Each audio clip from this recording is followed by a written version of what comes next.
In a dark time, only escape was in a legend that wanted her back. Legend speaks of the lost soul of a princess from another world. There will be a journey that will make you believe. The imagination of Guillermo del Toro.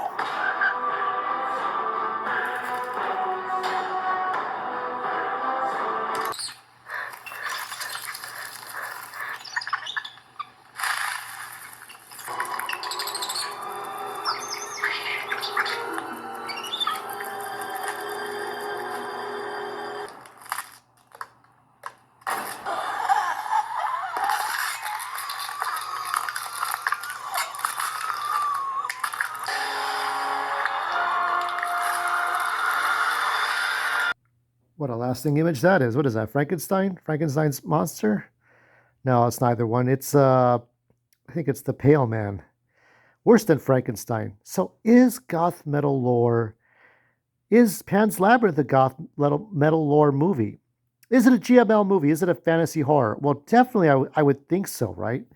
A lot of people said this is not for kids, even though it seems like a kid's movie with a child star, who's now, she's in her early 20s, 23, I think. The first time I saw Pan's Labyrinth was on HD DVD, though Blu-ray won everyone over. It was all about Blu-ray now, not HD DVD. And quickly we can see all the little tidbits here. Guillermo del Toro, 2006. This is when HD DVD was super popular, right? Popular until 2007. 2006 to 2007 had like a year lifespan. Guillermo del Toro, and it's all in Spanish. It kind of reminded me of Jack Kirby's The Fourth World, some of the Star Wars, Joseph Campbell alliterations, nods to that. Here we have some of the stars. We'll look at three of them. There is the lovely Ivana Paquero. And she is now, actually, she's in her 30s now. She's in her 30s. She played the child. It was a horrible thing, you know. What can I tell you about it? Story is that it's World War II in Spain. You got these Spanish officers, okay, these dignitaries. Okay, here is the Pan, right? This guy here, right? So he's, you know, he does a lot of costume designs. Oh, is this the guy from, wait, Doug Jones? Oh yes, that's right. He's the guy from Star Trek. Okay, so I think of him as from Pan's Labyrinth, but he is also the guy from that one alien officer from Star Trek Discovery. Right, so he is the Pan Man, but he's also the Fawn. He's also that fucking alien. And here's the vicious dictator, but charming guy. This is Sergi Lopez, fat old man now. I think he's gained. He's gained like what is it? The one guy that played the Godfather, The Godfather Part 3. He's gained like 30 pounds and shit. He's an old man, 58 years. Yeah. He kind of reminds me of my father a bit in some ways. Maybe he could play my father, like this abusive man, you know. My dad died about the same age, but he died in 2002. So, yeah, just kind of thinking back. But yeah, so Sergi Lopez plays the captain, a vicious person. So it's a little girl who has fairy tale books. And it, you know, Guillermo del Toro, I think he had a spiritual successor to another movie years ago, before Pan's, and he wanted to just continue with the fairy tale motive. He had the fawn, right, the Pan, right, with the a man who plays a flute with hind legs, but he plays a flute. All kinds of themes, all kinds of fairy tale themes. Already we're treated to this opening, and we're not sure what's going on. We see that she's in danger, maybe she's already dead. But we go from the beginning, from the ending to the beginning. I mean, there's nothing friendly about a lot of the fairy tale characters. Now, you would say probably the beginning. You know what it reminds me of is it. I go back again to Masters of the Universe, where all the good guys are colorful and bright, but they're very poetic looking. They still look decorative, and all the bad guys look dark and twisted, and they're always hiding in the shadows, like Skeletor's army. So it does have that motif as well. Like there's a lot of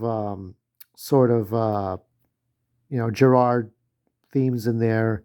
But I don't think Gerard did art for this. But Guillermo del Toro has a crazy mind of his own, and this little girl is looking through the book. So it's like she has too many fairy tale books. What do you do when there's no internet? There's no smartphone and there's no video games. You just look through the books. I mean, already we're taking besides the tunnely uh, world that leads us into the labyrinth. We're already looking at like these props of things, these old statues. Like, what do they mean? And she comes upon that praying mantis or dragon or grasshopper. I don't know what the hell it was. There's all these different elements, but they're all dark and twisted. Like they just blend in, but they don't look like they fit into modern human society. They look like they fit somewhere else. So between the giant frog and the pale man and the fawn, and there's all kinds of elements, and they're just like it just you don't. And also too, I mean, you're in the middle of World War II between Hitler and Mussolini, and then this guy is just a complete piece of shit. So I don't remember if Spain was on Hitler's side or our side. I don't know what Spain was doing. Maybe Spain didn't give a damn. I don't know. I have to find out later on, but I don't see. I don't know everything about World War II, but that's so these come they're noble family. Okay, the mother is the mistress the captain, and this is his daughter, and he kills her anyway. What a bastard! And this is where the praying mantis turns into a fairy. It's weird because you see the differences between beauty and something that's scary. And I like the whole like there's good guys and bad guys. The fawn is just creepy, but he tends to be the good guy. And as you see in the very end, he is the good guy. He's not the bad guy. You can't tell right away because the fawn is an old thing, so he could be for the bad guys, right? But there are scary things and they're not scary things. So it's the daughter coming back to the kingdom. I guess the kingdom of heaven. I don't know. So it's sort of like the fairy tale.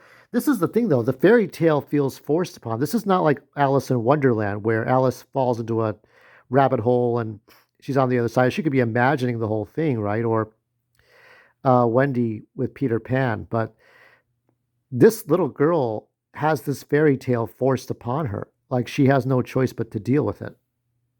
And oh, those scary things around the corner. Yeah, like look at that. The first time we see that fawn, we don't know what that fawn's about. There's a lot of dark imagery. There are no warriors necessarily, unless you count the soldiers. And they're not very nice people, are they? I would say looking at this is probably more appropriate for a high school kid, maybe 15, 14, 15. Because there's some scary shit that just stays with you. Now, I was about 28 when this movie came out. I didn't see it till maybe close to 30. So I got it maybe a year later or so. What a movie! This made an impact. It's just like we look at fairy tales a different way. It has such great imagery, and they're mostly scary looking, but they don't really kill anybody. The only monster is the captain, and she still looks for answers to the meaning of what all this is about. Who is she supposed to be? Even when she goes to see the frog. There's that Mr. Toad. He looks unpleasant. Aren't you ashamed living down here? Look at that. So, a great imagery. It's very poetic. I like what's being done here. It's yeah, I don't know. It's she's in these little worlds that are just locked off from everything else. There was a scene. I still remember the what is it? The truffle or the root, and it's like this thing come to life, but they find this weird shaped looking root. Everybody else sees a weird shaped root, but she sees something else. Oh, that's when the frog turns into jelly.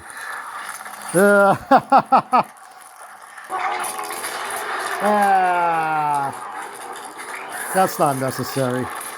There's a great shot here of the windmill house. Not the windmill, but the water mill. So the water goes up the water wheel. The watermill house, I guess. It's like a riverboat.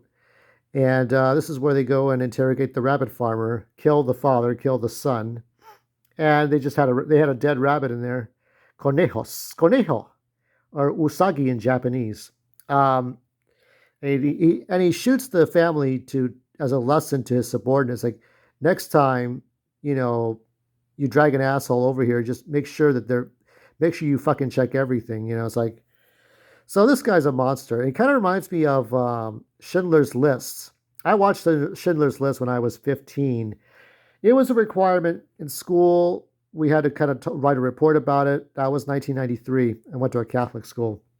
And there was this one Nazi that would just shoot everybody. Okay, so here's the finger guy. Okay, he shoots boom, boom, boom, boom. Okay, he shoots all the Jews, just shoots them like one by one by one because he's bored.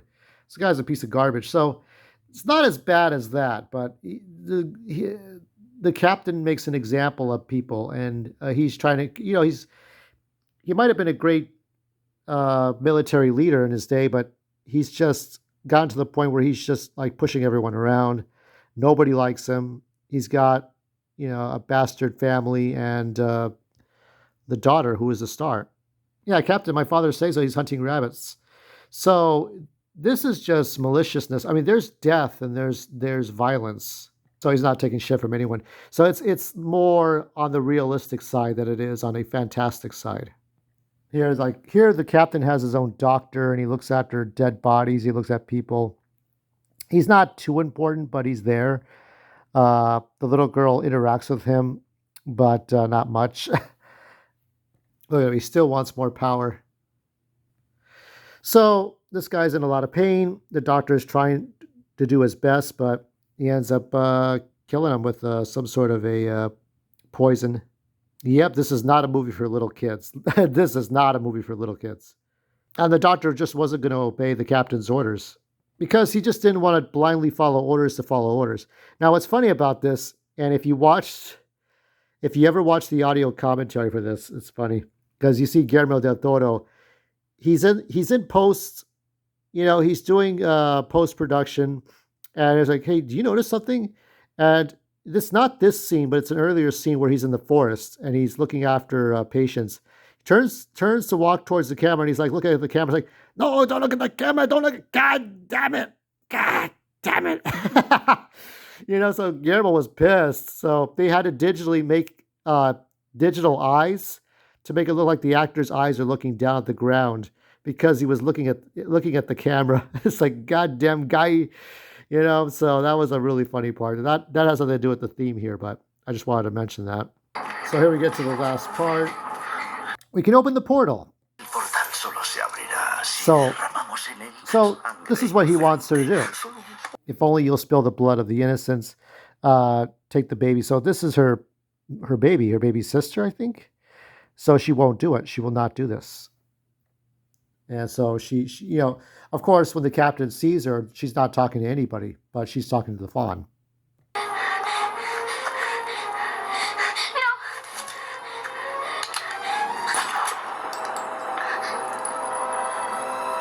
And just walks away like nothing fucking happened.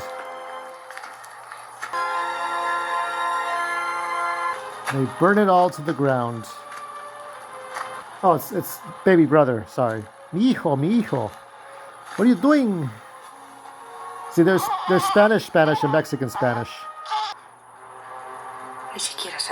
You won't even know your name. But everything's fine, so he got what he deserved. But now she's back to where she is. She gets to go to this fantasy world. You did good, mija. She chose well. Venid a mi lado y sentaos junto a vuestro padre. Híjole. Que tan largo tiempo os ha esperado. So is it a Goth-Metal lore movie? Pan's Labyrinth is, I would say, average. I would say above average because there's not a lot. We're not in that world. Only the little girl is in that world. She's in that world, but she's forced to accept fantasy over reality because the reality she's in is horribly, horrible place. I mean, it's World War II. And this guy's not remarkable. He's quickly overruled by the villagers. The soldiers don't matter. They burned everything. That fire effect looked kind of cheap, but it's it's the best Guillermo could do. He does the best as he can. I mean, we'll see what happens with Frankenstein. That's next year. Frankenstein and Frankenstein's monster. Um, I liked it. This is one I would give an A- to, but as a goth metal lore movie, I would say it would go about a B plus. It's you have to look for those themes as you're going along. You want to be in the real world because that's what's really happening, but there is nothing pleasant. It's just a lot of bullshit. And I know for me, I think of my father who was overbearing. I just wanted to escape. I wanted to escape so badly. Think of death a lot. But yeah, this is one for the goth metal lore library, and there'll be more movies to look at, uh, more things to do. I will be reviewing Joker soon and another movie. And until then, keep the goth metal and the lore going.